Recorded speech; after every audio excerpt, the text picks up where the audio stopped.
Hello everyone, আমার YouTube চ্যানেলে তোমাদের সবাইকে স্বাগত জানাই। আশা করি তোমরা সবাই সুস্থ আছো, ভালো আছো। আজকে তোমাদের সাথে কোনির 6 নম্বর পর্বের আজকে দ্বিতীয় ভাগটা আলোচনা করছি। ক্ষিতীশ হনন করে এগিয়ে গেল অ্যাপোলোর দিকে। পিছনে জমে যাওয়া ভিড়টাকে উদ্দেশ্য করে প্রফুল্ল বলল, পাগল মশাই, পাগল। অ্যাপোলোর গেটে পৌঁছে সংবিদ ফিরল ক্ষিতীশের। দাঁড়িয়ে পড়ে নিজের প্রতি অবাক হয়ে ভাবল, এখানে আমি এলাম কেন? এরা তো জুপিটারের শত্রু। আমি কি নেমোখারাম হলাম? ক্ষিতীশ সিংহ ছিলেন জুপিটার ক্লাবের মেন সাঁতার প্রশিক্ষক। কিন্তু ক্ষিতীশ, ধীরেন ঘোষ, হরিচরণ মিত্র এদের ষড়যন্ত্রের শিকার হয়। তার পথ থেকে তাকে কি করা হয়? সরিয়ে দেওয়া হয়। এরপর কোনিকে গঙ্গার ঘাটে কিন্তু প্রথম দেখেন ক্ষিতীশ।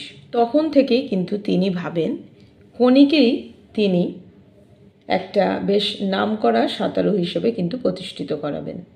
নিজের দায়িত্বে সাঁতার শেখাবেন বলে কোনিকে জুপিটার ক্লাবে নিয়ে আসেন ক্ষিতীশ।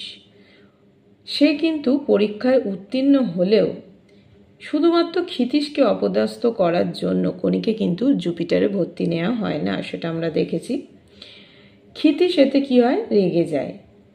আর সে বলে, কি বলেছিল সে? যে ভেবেছিস আর বুঝি ক্লাব নেই, পৃথিবীতে শুধু জুপিটার একমাত্র ক্লাব। এটা বলে কোনিকে নিয়ে কিন্তু সে বেরিয়ে আসে। সে আসে অ্যাপোলোতে। অ্যাপোলোর গেটে এসেই ক্ষিতীশের মনে কিন্তু একটা দ্বন্দ্ব কাজ করতে থাকে, কারণ অ্যাপোলো ছিল জুপিটারের প্রধান প্রতিদ্বন্দ্বী ক্লাব। আসলে জুপিটার থেকে বিতাড়িত হয়েও ক্ষিতীশ ক্লাবের প্রতি তার যে মায়া সেটা ত্যাগ করতে পারেনি। তাই অ্যাপোলোতে পা রেখেই নিজেকে তার মনে হচ্ছে সে কি নেমোখারাম হলো। তো সেই জন্যই সে বলেছে, আমি কি নেমোখারাম হলাম? তারপরে দেখো, ক্ষিতীশকে দেখতে পেল অ্যাপোলোর অন্যতম ভাইস প্রেসিডেন্ট নকুল মুখুজ্জে। সিঁড়ি দিয়ে নেমে গেটের কাছে এসে বলল, কি ব্যাপার ক্ষিতীশ যে, তুই এখানে? হঠাৎ ক্ষিতীশের মুখ দিয়ে বেরিয়ে এলো, তোমাদের এখানে জায়গা হবে নকুলদা? জুপিটার আমাকে তাড়িয়ে দিয়েছে। যা, কি আজে বাজে বকছিস, তোকে তাড়াবে কে? সত্যি বলছি নকুলদা, তাড়িয়ে দিয়েছে। আমায় টাকা পয়সা দিতে হবে না, একটা মেয়ে পেয়েছি, তাকে শেখাবার সুযোগটুকু দিও, তাহলেই হবে। ভিতরে আয়, আগে সব শুনি। তার আগে বলে রাখি, আমি কিন্তু জুপিটারের লোক। অ্যাপোলো কোনোদিনই আমার ক্লাব হবে না। তাহলে তোকে আমরা নেব কেন? আমাকে নয়, মেয়েটাকে নাও।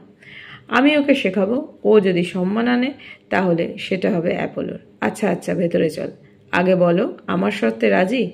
অ্যাপোলোর তুমিই সব, তোমার কথায় ক্লাব উঠে বসে। তুমি কথা দিলে তবেই। নকুল মুখুজ্জে কিছুক্ষণ স্থির চোখে ক্ষিতীশের দিকে তাকিয়ে থেকে বলল, তোর জুপিটার থেকে বেরিয়ে আসা মানে আমাদের শত্রুর দুর্গের একটা খিলেন ভেঙে পড়া। অ্যাপোলোর ছাদের নিচে তুই আছিস, সেটাই আমাদের ভিক্টরি হবে। আচ্ছা, কথা দিলাম। গেট অতিক্রম করার আগে ক্ষিতীশ একবার পিছন ফিরল। কমলদিঘির জলে ছায়া পড়েছে পশ্চিমের দেবদারু আর রাধাচূড়া গাছের। জুপিটারের বিরাট ঘড়িটার কালো ডায়ালে কাঁটা দুটো আবছা লাগলো ক্ষিতীশের পুরো লেন্সে। বুকের মধ্যে প্রচণ্ড একটা মোচড় সে অনুভব করলো। চিকচিক করে উঠল চোখ দুটে। প্রচণ্ড ইম্পর্ট্যান্ট একটা লাইন। জুপিটার সুইমিং ক্লাবের সঙ্গে ক্ষিতীশ সিংহের ছিল একটা নারীর সম্পর্ক, আত্মার সম্পর্ক। সাঁতারু তৈরি করাই ছিল কিন্তু তার জীবনের ধ্যান জ্ঞান ক্ষিতীশের। কিন্তু ক্ষিতীশ জুপিটার ক্লাবের ষড়যন্ত্রের শিকার হয়। হরিচরণের মতো কিছু স্বার্থপর সুবিধালোভী মানুষের চক্রান্তে তিনি ক্লাবের যে চিফ ট্রেনার ছিল সেই পদ থেকে তিনি কিন্তু অপসারিত, তাকে কিন্তু অপসারণ করা হয়। কিন্তু চ্যাম্পিয়ন সাঁতারু তৈরি করা জীবনের ধ্যান জ্ঞান ছিল তার ক্ষিতীশের, তাই জন্য ক্ষিতীশ কিন্তু থেমে থাকতে পারেনি। কোনি যখন পরীক্ষায় উত্তীর্ণ হয়েও জুপিটারে চান্স সে পায় না, তো ক্ষিতীশ বাধ্য হয়ে প্রতিদ্বন্দ্বী অ্যাপোলো ক্লাবের দিকে সে আসে। জুপিটারের কমলদিঘি, বড় ঘড়ি ইত্যাদির সঙ্গে তার যে প্রাণের সম্পর্ক ও স্মৃতি যুক্ত ছিল, ছিন্ন হয়ে যাওয়ার বুকের মধ্যে একটা প্রচণ্ড কষ্ট সে অনুভব করে। তার চোখের কোণায় তখন জল দেখা যায়, যার জন্য বলা হচ্ছে, দেখো চিকচিক করে উঠল চোখ দুটো। সেই রাতে ঘুম এলো না ক্ষিতীশের। বারান্দার দেয়ালে হেলান দিয়ে বসে রাতটা কাটালো।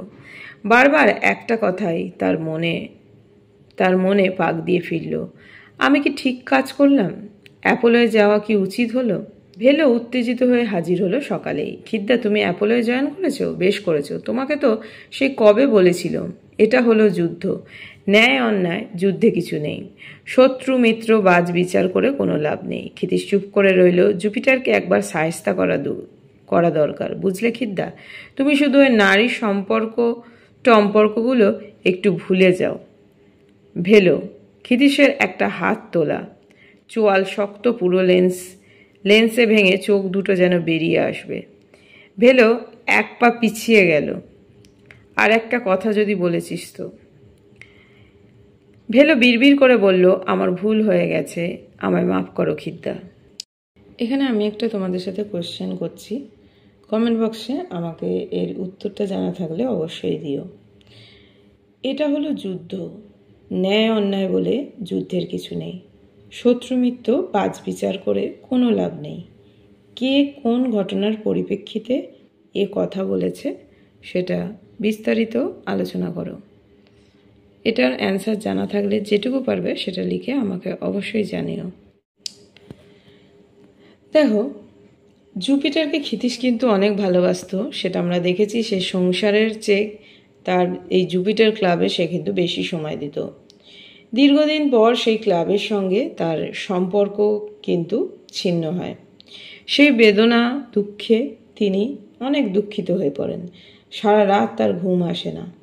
ঘুরে ফিরে একটা প্রশ্ন তার মনে আসতে থাকে, যে সে যেটা করেছে সেটা কি সে ঠিক কাজ করেছে? অ্যাপোলোয় যাওয়া তার কি উচিত হয়েছে? একটা কঠিন মানসিক যন্ত্রণা ক্ষিতীশকে অস্থির করে তোলে। এমন সময় ভেলো এসে ক্ষিতীশকে অ্যাপোলোয় যোগদান যে করেছিল ক্ষিতীশ সেটার জন্য প্রশংসা করে। কারণ তার মতে যুদ্ধে কোনো ন্যায় অন্যায়ের জায়গা নেই, সত্য মিত্ররও কোনো বাজ বিচার নেই। জুপিটারের অপমানের প্রতিশোধ নিতে গেলে পুরনো স্মৃতিগুলোকে ভুলে যেতেই হবে। ভেলো এটা মনে করত। ভেলো অনেকবারই বলেছিল কিন্তু ক্ষিতীশকে অ্যাপোলোয় যোগ দেওয়ার জন্য। কিন্তু ক্ষিতীশের তো একটা মনে কষ্ট হচ্ছিল। ক্ষিতীশ কিন্তু মনের কষ্টের কারণে চুপ করে থাকে। ভেলো যখন বলল যে জুপিটারকে এবার শায়েস্তা করা দরকার, বুঝলে খিদ্দা, তুমি শুধু এই নারীর সম্পর্কগুলো একটু ভুলে যাও। এই যে এখানে যখন সে বলল তখন কিন্তু ক্ষিতীশের মনটা আরও ক্ষতবিক্ষত হয়ে গেল, সে রেগে গেল। ভেলোর এই কথায় ক্ষিতীশের যাবতীয় কষ্ট, রাগ আরও যেন একটা প্রতিক্রিয়ায় পরিণত হলো। সেইটাই সে প্রকাশ করে। তো যাই হোক, আজকে ভিডিওটা এখানেই শেষ করলাম। নেক্সট আমি তোমাদের সাথে 7ম পর্ব আলোচনা করব।